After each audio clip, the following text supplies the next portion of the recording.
నమస్తే, welcome to think Andhra.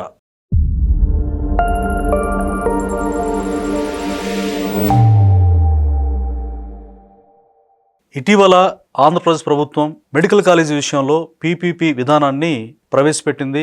ఎందుకంటే గతంలో కూడా పీపీపీ ఇప్పుడు వచ్చింది కాదు. చంద్రబాబు నాయుడు గారు పబ్లిక్ ప్రైవేట్ పార్ట్నర్షిప్ తోటి మెడికల్ కాలేజీ నిర్మించాలని ఆయన శ్రీకారం చుట్టారు. అయితే దానికి కారణం కూడా ఉంది.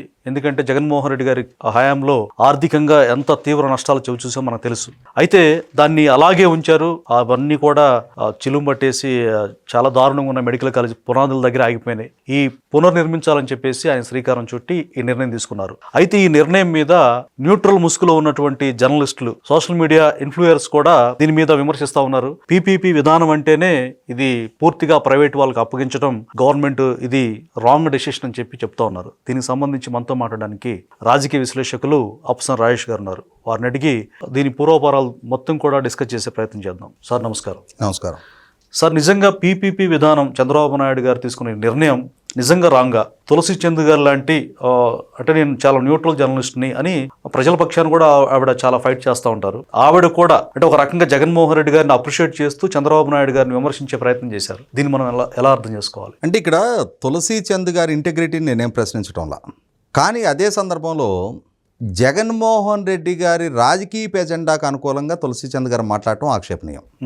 ఇవాళ ప్రభుత్వ మెడికల్ కళాశాలలో నిర్మాణం జరగాలి, ప్రభుత్వ ఆధ్వర్యంలోనే మెడికల్ విద్య బోధింపబడాలి, ప్రైవేటీకరణ అనేది అసలు జరగటానికి వీల్లేదు అని చెప్పని తులసి చంద్ గారు ప్రస్తావిస్తే 100% నేను కూడా అప్రిషియేట్ చేస్తా.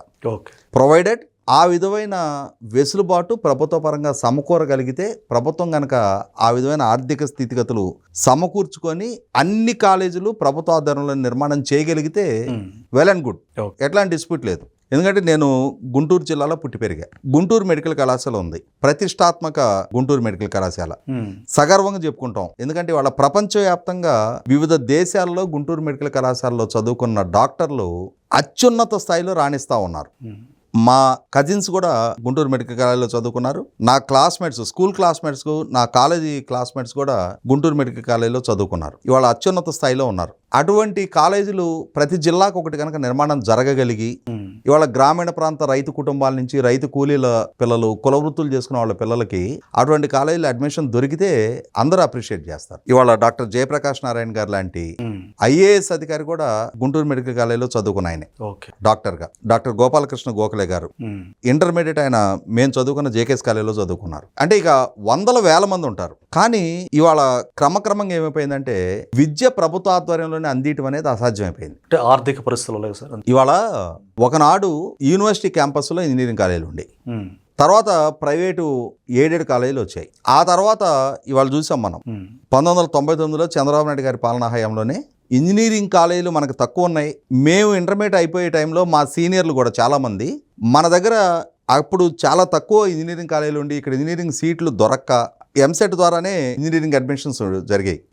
కర్ణాటక, తమిళనాడు, మహారాష్ట్ర లాంటి రాష్ట్రాలకు వెళ్ళి అక్కడ డొనేషన్ కట్టి చదువుకునేవాళ్ళు. చివరికి ఏమైంది, చంద్రబాబు నాయుడు గారు ముఖ్యమంత్రిగా ఉన్న రోజున ఒకేసారి 350 ఇంజనీరింగ్ కాలేజీలకు అనుమతి ఇచ్చారు. ఒకేసారి 99లో ఆయన రాష్ట్ర ముఖ్యమంత్రిగా రెండోసారి పదవి బాధ్యతలు చేపట్టిన తర్వాత అప్పుడు ప్రపంచవ్యాప్తంగా వస్తున్న ఐటీ విప్లవాన్ని దృష్టిలో పెట్టుకొని మన తెలుగు పిల్లలు దాన్ని అందిపుచ్చుకోవాలి అని అంటే మొట్టమొదటి ఇంజనీరింగ్ కాలేజీలు ఉండాలి. నీకు ఇంజనీర్లుగా ఐటీని అందుకోవాలి అని అంటే ఇంజనీరింగ్ కాలేజీలు లేని ఎక్కడ చదువుకుంటారు? తర్వాత 2004లో రాజశేఖర రెడ్డి గారు వాటిని 770 కాలేజీల స్థాయికి పెంచారు.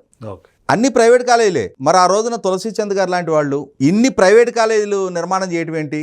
ఇవన్నీ ప్రభుత్వ రంగంలో ఉండాలని చెప్పని డిమాండ్ చేయలేదే. అంటే తను ఆ స్టాండ్ తీసుకోవడం వెనకంటే వైసీపీకి ఇండైరెక్ట్ గా సపోర్ట్ చేస్తున్నట్టుగా చాలా మంది విమర్శిస్తా ఉన్నారు. అంటే ఇక్కడ నేను చెప్తాను ఆ అంశం కూడా. అంటే అక్కడ ఆ రోజు చంద్రబాబు నాయుడు గారైనా రాజశేఖర రెడ్డి గారైనా పూర్తి స్థాయి ప్రైవేట్ రంగంలోనే ఇంజనీరింగ్ కాలేజీలు అందుబాటులోకి తీసుకొచ్చారు. అలాగే వారి ఇరువురి హయాంలో ప్రైవేట్ రంగంలో చాలా మెడికల్ కాలేజీలు కూడా వచ్చినాయి. ఇవాళ మనకి ఆంధ్రప్రదేశ్ రాష్ట్రంలో ఉన్న ఒక successful private medical college and hospital NRI, తర్వాత ఏలూరు దగ్గర ఆశ్రమ మెడికల్ కాలేజ్ ఉంటుంది. ఇట్లా బోలెడు కాలేజీలు ఉన్నాయి. కోనసీమ మెడికల్ కాలేజ్ అని, ఇవన్నీ కూడా ప్రైవేట్ రంగంలో వచ్చాయి. ఇప్పుడు జగన్మోహన్ రెడ్డి గారు ప్రభుత్వ మెడికల్ కాలేజీలు ప్రతిపాదించారు. కానీ వాటిలో అడ్మిషన్ ప్రక్రియ ఏంటి? ఆయన ప్రతిపాదించింది ఉన్న 100 సీట్లలో 15% నేషనల్ పూల్ కేటాయించాడు ఆయన. మిగిలిన 85 సీట్లు ఉంటాయి. వాటిలో సగం కన్వీనర్ కోట, మిగిలిన సగం management quota plus NRI quota. ఎట్లా ప్రభుత్వ కాలేజీలు అంటారు వాటిని? అసలు తులసి చంద్ గారు దీన్ని అసలు అడ్రస్ చేశారా ఈ సమస్యని? స్టడీ చేయలేదు, అసలు ఈ అంశం గురించి ప్రస్తావించారా? లేదు. ఆయన పాలనా హయాంలోనే జియో నెంబర్ 107, 108 తీసుకొచ్చారు. 107, 108 ద్వారా మరి ఈ సగం సీట్లు మేనేజ్మెంట్ కోటాకి వెళ్ళిపోతుంటే సెంట్రల్ పూల్కి 15% పోతే రూల్ ఆఫ్ రిజర్వేషన్ ఇందులో అమలు జరుగుతుంది. ఇంకా 100 సీట్లో రూల్ ఆఫ్ రిజర్వేషన్ అమలు పరిస్తే 50% రిజర్వ్ కేటగిరీకి రావాలి. ఇప్పుడు 50% మేనేజ్మెంట్ కోటాకి వెళ్తే మిగిలిన 50%లో 50% కదా రూల్ ఆఫ్ రిజర్వేషన్ అమలు జరుగుతుంది. ఇవాళ పేమెంట్ సీట్లు రిజర్వ్ కేటగిరీ ఎక్కడ ఎఫర్ట్ చేయగలుగుతారు? మేనేజ్మెంట్ కోటాలో వాళ్ళు డబ్బులు ఎవరు ఎక్కువ ఇస్తే వాళ్ళకి ఇస్తున్నారు. ఎన్ఆర్ఐ కోటా సీట్లలో రూల్ ఆఫ్ రిజర్వేషన్ ఎక్కడ అమలు జరుగుద్ది? అంటే ఇక్కడ ఏమర్థమవుతుంది? రిజర్వ్డ్ కేటగిరీ వాళ్ళకి అన్యాయం జరుగుతుంది జగన్మోహన్ రెడ్డి తీసుకొచ్చిన విధానం. అంతే కదా. ఇవాళ ఈ ప్రభుత్వం అధికారంలోకి వచ్చిన తర్వాత వీళ్ళు ప్రతిపాదించిన పీపీపీ మోడ్లో నేషనల్ పూల్ 15% తీసేశారు. అంటే 100లో 42.5 మాత్రమే కన్వీనర్ కోటా ఉండే దగ్గర ఇప్పుడు 50% వచ్చినాయి.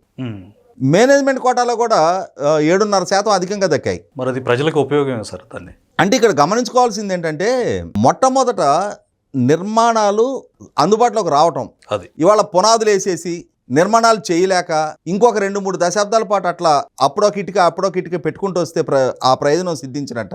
ఇవాళ ఒకేసారి 99లో 350 ఇంజనీరింగ్ కాలేజీలకు అనుమతులు ఇచ్చేసి వేగంగా అవి నిర్మాణాలు పూర్తయిపోయి ఇవాళ లక్షలాదిగా ఇంజనీరింగ్ గ్రాడ్యుయేట్లు బయటకు వచ్చి ఆ ప్రపంచవ్యాప్తంగా వస్తున్న ఫలాలను అందుకొని ఇవాళ విశ్వవ్యాప్తంగా వివిధ దేశాల్లో స్థిరపడగలిగి వాటి ఫలాలు ఆ కుటుంబాలు మెరుగైన జీవన ప్రమాణాలు అందుకోగలుగుతున్న నేపథ్యం గత 2 దశాబ్దాల్లో మనందరం కళ్ళ ముందు చూసాం. అలాగే ఇవాళ 17 కాలేజీలు ఆయన ప్రభుత్వ రంగంలో ప్రతిపాదించి కానీ అందులో 50% మేనేజ్మెంట్ కోటాకి ఇచ్చినా కూడా 3 కాలేజీలకి సెంట్రల్ గవర్నమెంట్ ఫండింగ్, 3 కాలేజీలు నాబార్డు ఫండింగ్, మిగిలిన కాలేజీలకు అతిగతి లేదు. ఈవెన్ దో మేనేజ్మెంట్ కోటా కేటాయింపు చేసినా కూడా వీటికి ఫండింగ్ కోసం అని చెప్పని ఒక ఆఫీసర్ని అపాయింట్ చేశాడు. ఆయన డ్యూటీ ఏంటి అంటే బాంబే బ్యాంకులు కార్పొరేట్ ఆఫీసులకు వెళ్ళాలి, ఈ కాలేజీలకు లోన్లు ఇవ్వమన్నారు. రీపేమెంట్ సోర్స్ లేకుండా మేము లోన్లు ఎట్టేస్తాం ఇవ్వమన్నారు. అప్పుడు 50% సీట్లు అమ్ముతాం, మేము అమ్మిన డబ్బుతోటి మీకు లోన్లు రీపేమెంట్ చేస్తామని చెప్పినా కూడా ఏ బ్యాంక్ అక్కడ ముందుకు రాలా. అందుకనే అవన్నీ పిల్లర్ల స్టేజ్లో ఆగిపోయి ఉన్నాయి. అటువంటి స్థితిలో ఆ కళ సాకారం అవ్వాలి అని అంటే ప్రైవేటు ప్లేయర్స్ వచ్చి పెట్టుబడి పెట్టాలి, వాళ్ళ నిధులతో నిర్మాణం జరగాలి.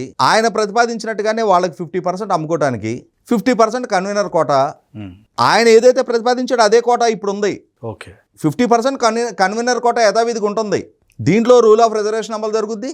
దీంట్లోనే మెరిట్ పిల్లలకి ఫ్రీ ఆఫ్ కాస్ట్ 14,000కో 15,000కో సీటు తక్కుద్ది. ఎక్కడ ఇంకా నష్టం? ఇవాళ కాలేజీల నిర్మాణం ప్రభుత్వ భారం కావట్లా. కన్వీనర్ కోట ఆయన ప్రతిపాదించిందే ఇప్పుడు కూడా అమల్లోకి ఉంది. ఇంకా నేషనల్ కోటాను రద్దు చేయడం మూలన అదనంగా సీట్లు పెరుగుతున్నాయి. కాబట్టి ఇక్కడ తులసి చంద్ర గారు లాంటి వాళ్ళు, ఎందుకంటే నేను ఆమె చాలా వీడియోలు వినున్నా, చాలా రీసెర్చ్ చేసి మాట్లాడతారు. ఆమె లాంటి వాళ్ళు ప్రశ్నించే వాయిసెస్ ఉండాలి, దాంట్లో ఎట్లాంటి డిస్ప్యూట్ లేదు. కానీ ఈ విషయంలో మాత్రం ప్రభుత్వ విధానాన్ని ప్రశ్నించవచ్చు.